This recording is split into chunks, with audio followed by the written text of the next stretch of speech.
மேலும் இயேசு அவர்களுக்கு ஓமையாக கூறியது: பார்வையற்ற ஒருவர் பார்வையற்ற வேறொருவருக்கு வழிகாட்ட இயலுமா?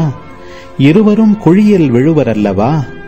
சீடர் குருவை விட மேலானவர் அல்ல, ஆனால் தேர்ச்சி பெற்ற எவரும் தம் குருவை போல் இருப்பர். நீங்கள் உங்கள் கண்ணில் இருக்கும் மரக்கட்டையை பார்க்காமல் உங்கள் சகோதரர் அல்லது சகோதரியின் கண்ணில் இருக்கும் துரும்பை கூர்ந்து கவனிப்பதேன்? உங்கள் கண்ணில் இருக்கும் மரக்கட்டையையே நீங்கள் பார்க்காமல் இருந்து கொண்டு உங்கள் சகோதரர் அல்லது சகோதரியிடம் உம் கண்ணில் இருக்கும் துரும்பை எடுக்கட்டுமா என்று எப்படி கேட்க முடியும்? வெளிவேடக்காரரே, முதலில் உங்கள் கண்ணில் இருக்கும் மரக்கட்டையை எடுத்து எறியுங்கள். அதன் பின் உங்கள் சகோதரர் அல்லது சகோதரியின் கண்ணில் இருக்கும் துரும்பை எடுக்க உங்களுக்கு தெளிவாய் கண் தெரியும்.